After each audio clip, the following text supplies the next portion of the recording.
Halo semuanya, pada pertemuan yang ketiga ini di statistika kita ngebahas tentang penyajian data.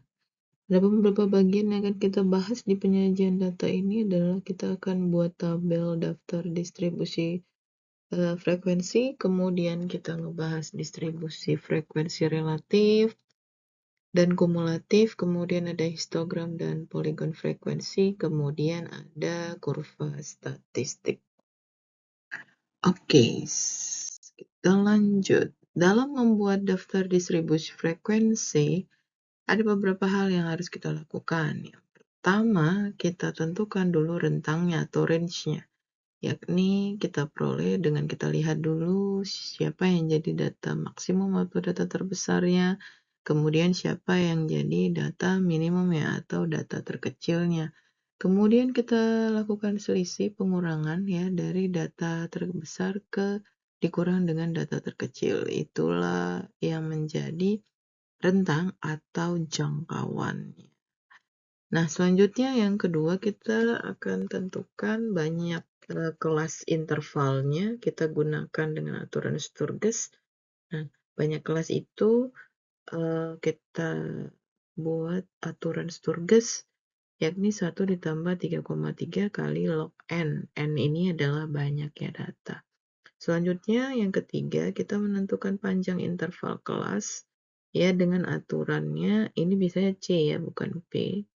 Jadi C itu panjang interval kelas, rentang atau range dibagi dengan banyaknya kelas. Jadi biasanya R dibagi dengan K. Jadi banyak kelas ini biasa disimbol dengan K.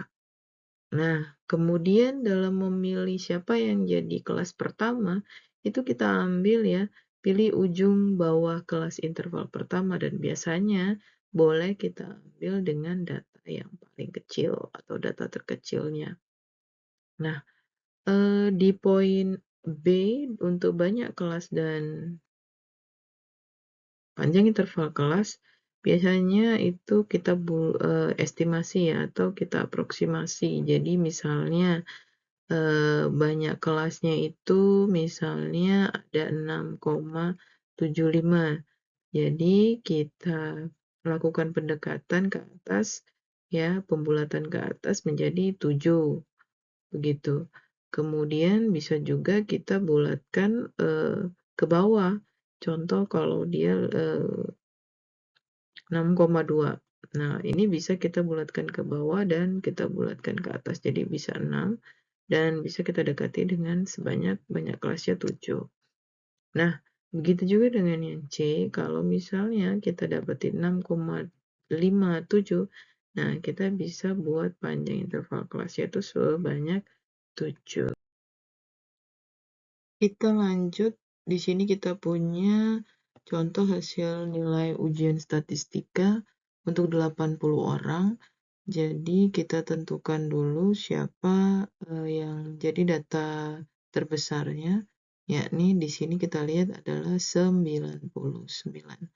Yang ini ya, dia.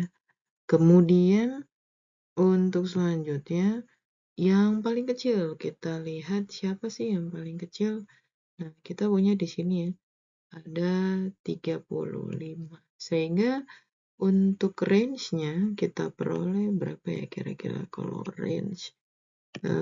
Kita punya range atau rentangnya tadi, berarti kita buat aja R-nya ya. R-nya berarti 99 dikurang dengan 35. Nah, jadi dia itu adalah 64. Nah, kemudian untuk K-nya, tadi kan kita punya 1 ditambah 3,3 log N. Nah, N kita ini adalah 80. Kita cari nih, ya. 1 ditambah 3,3 logaritma 80. Jadi 1 ditambah 3,3 dikali kira-kira logaritma dari 80 itu adalah berapa?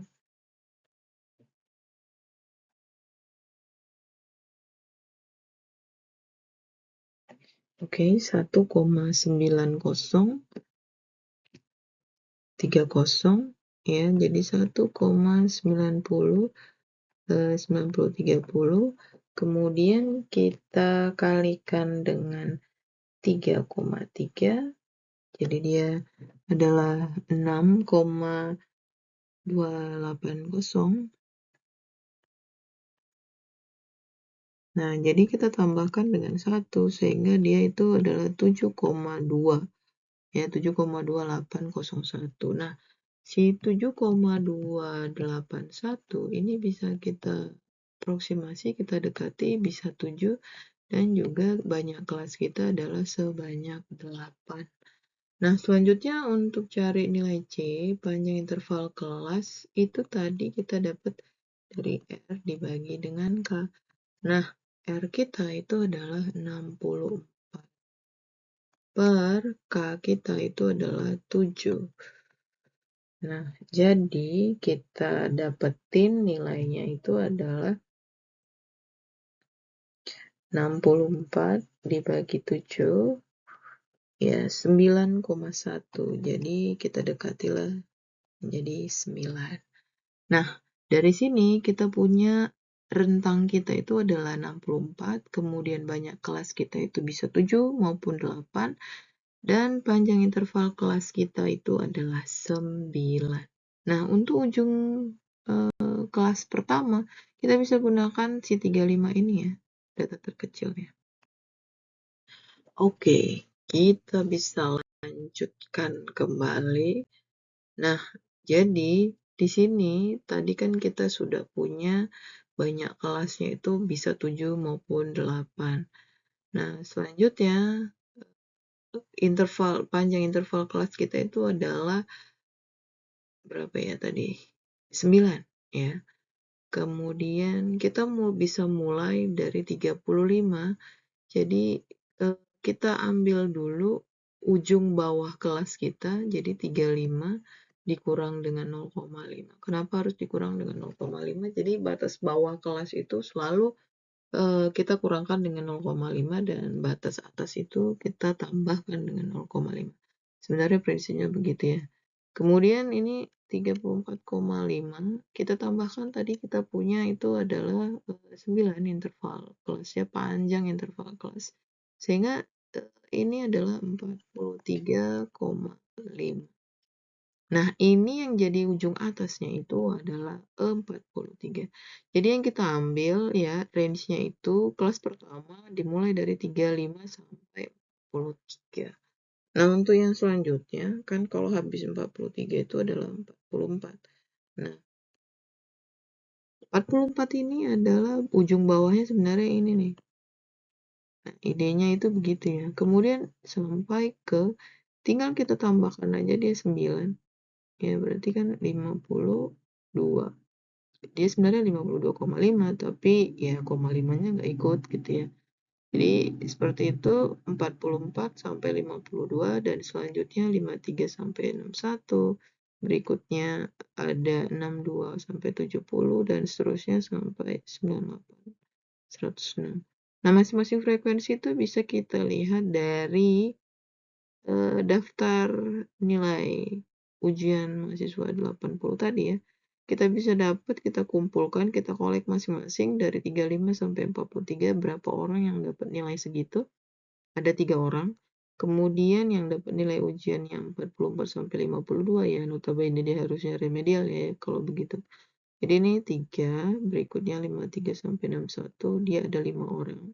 Dan seterusnya ya, sampai di 98 sampai 106 itu ada 2 orang. Nah, jumlahnya harus 80.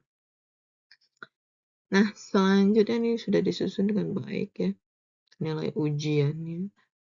Oke, kemudian kita lihat ada frekuensi relatif dan frekuensi kumulatif.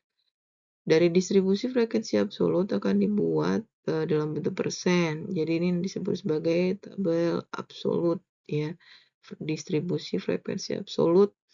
Jadi distribusi frekuensi relatif. Kita apain nih si relatif ini? Jadi masing-masing Frekuensi di kelasnya itu kita bagi dengan total keseluruhan jumlah frekuensi dibagi dengan 100%. Contoh 3 itu ya berapa proporsinya frekuensi relatifnya itu 3/80 kali 100% sama dengan 3,75%. Nah, begitu seterusnya seperti ini yang 20 per 80 kali 100% dia adalah 25%. Untuk 21 frekuensi, 21 orang itu sebanyak 26,25%. Nah, yang paling tinggi tadi sebenarnya cuma ada berapa ya? 98 dengan 99. Nah, dia dapatnya cuma 2 orang yang dapat nilai segitu. Kemudian berapa persentasenya itu adalah 2,5. Dan pastinya keseluruhan ini haruslah 100%. Selain relatif, kita punya frekuensi kumulatif. Ada yang frekuensi kumulatif kurang dari dan frekuensi kumulatif lebih dari. Jadi kita ngapain ini ya? Jadi kalau yang kumulatif ini, kita menjumlahkan frekuensi demi frekuensi. Ya, jadi kalau misalnya yang lebih kurang dari, ya misalnya kita punya lebih kecil dari 35. Nah, siapa aja yang dapetin maknanya adalah berapa orang sih yang dapatkan nilai atau ya kontennya itu di bawah 35 orang. Kan nggak ada. Karena kita punya data yang paling kecil itu adalah 35. Nah, selanjutnya tadi kita punya di kelas pertama frekuensinya 3 orang. Kalau ditanya kurang dari 44 berarti dia kita yang di atasnya. Nah, kalau ditanya di bawah 80 ada berapa orang? Ya, tinggal kita jumlahkan ini semuanya. 3 tambah 3, 6 tambah 5, 11, 23, dan 43 ini ya. Jadi yang 21 ini nggak ikut. Kalau mau ikut kan kita harus nanya kurang dari 88. Baru boleh ikut si 21 ini sehingga 60. Dan begitu ya. Kalau yang lebih kecil dari 107 itu adalah 80. Nah, untuk kebalikannya frekuensi kumulatif lebih dari, jadi kebalikan dari kurang dari. Kalau ditanya berapa orang yang dapat nilai lebih dari sama dengan 35, justru adalah 80 orang. Berikutnya yang dapat nilai 44 sampai 52. Jadi yang lebih besar dari 44 itu adalah 77. Nah, dapatnya dari mana? Ya, keseluruhannya dikurang dengan 3 ini. Karena kan yang dihitung itu dari sini ke sini ya. Nah, itu dia. Berikutnya kalau yang lebih dari 98, ya ada hanya 2 orang. Pertanyaannya kalau ada 107, lebih besar dari 107, pastinya dilihat nilainya begitu ya. Jadi bagaimana cara menghitung frekuensi kumulatif lebih dari untuk yang 80? Ya ada 37 orang. Caranya gimana? Kita jumlahin nih 3, kemudian 5, tambah 12, tambah 20. Ya, itulah untuk modalnya. Oke, berikutnya kita lihat ini ada frekuensi kumulatif yang tadi kurang dari dan lebih dari.